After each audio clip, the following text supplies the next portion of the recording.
The new Super Dragons are extremely strong, so let's give you 3 options to 3-star with them. First, let's start with the Super Zap Dragons. In order to understand using this, you first want to start with your Zap rate. That should be your step 1. So try to look for 2 air defenses away from what you're guaranteed.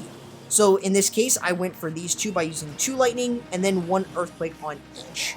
Then you want to start by using your Sui hero and an Electro Dragon. This should be your step 2 to creating the funnel. It's very important that you create pathing because you need to be able to make sure that you're sending your Super Dragons into a given area.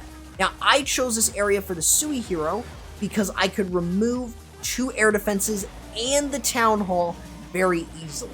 So then your step 3 is your spells and your dragons, pretty much all sending them through.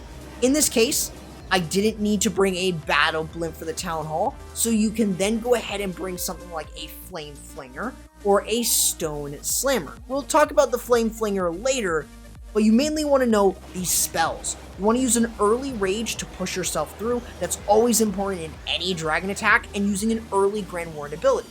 Right around once they get into the base, around the core. You want to be able to push yourself across, making it easier as you work yourself through.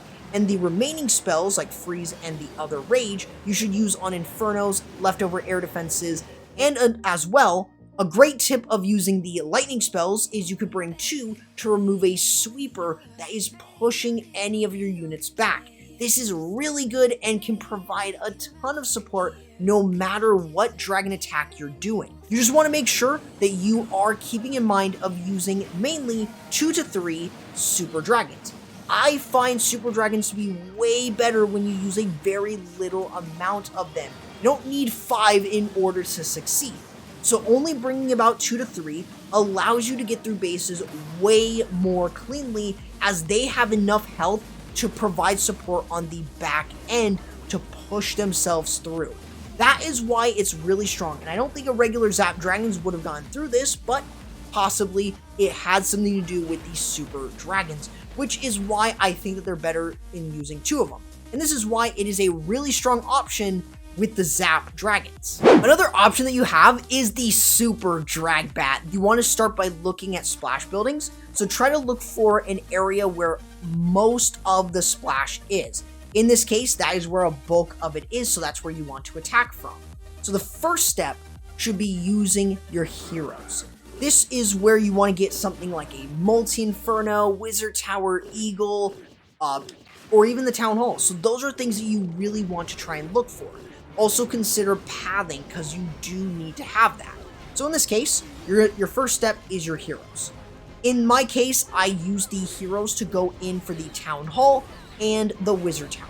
These are 2 things that easily could be removed, and of course, making sure that you're able to use your heroes to clear this is going to be worth noting, because you can get some really good value from your heroes. Bringing an Ice Golem to help support them is another good option.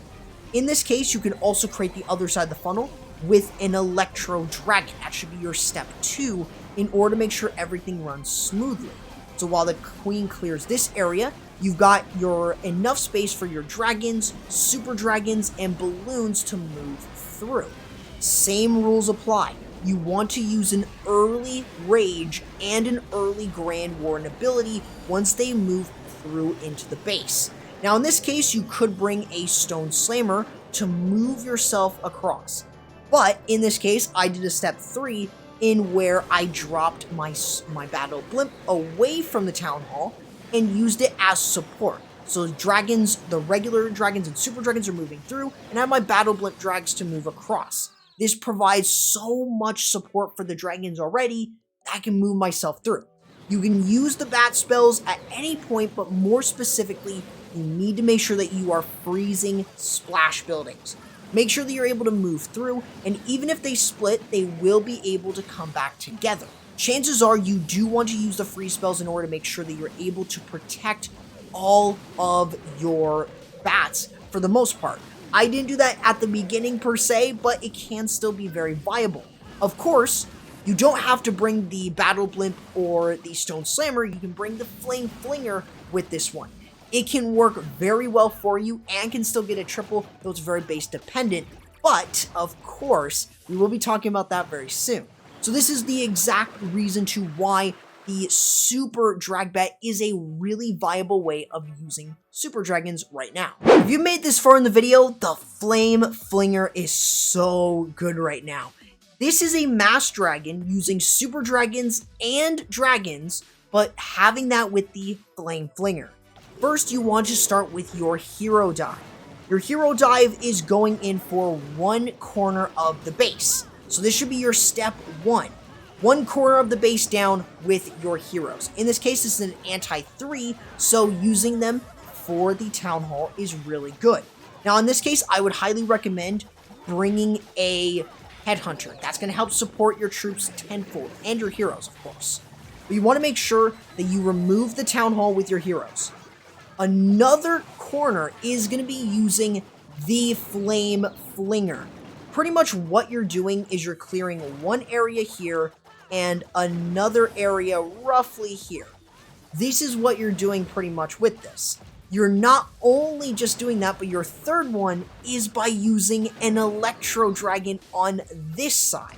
So in this case, the Flame Flinger will do its own thing. Now your step 4. Since you already had 3 steps to remove 3 corners, your 4th step is to use all of your remaining troops, mainly the dragons, super dragons, and balloons. Early Rage, early Grand Warren ability, that allows you to move yourself through, and it gives you ample time. In this case, I also brought skeleton spells. This helps distract defenses, so I would actually use them a little bit more because they can really soften up the damage from other defenses. But of course, using freeze spells against the air defenses will also make it slightly easier as you push yourself through. A heal spell is really good with your dragons and your super dragons, so I would highly recommend trying it out. But the freeze spells are really important. Using them to push yourself through, knowing that you've got pathing as you work yourself across is really important, and you can literally leave the Flame Flinger to its own devices and clear through a lot of other buildings.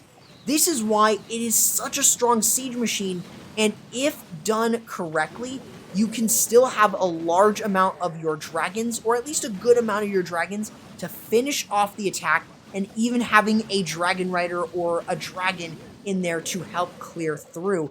And this is a really strong option, and I actually think that this is probably one of the better options when you want to pair the Flame Flinger with an air attack.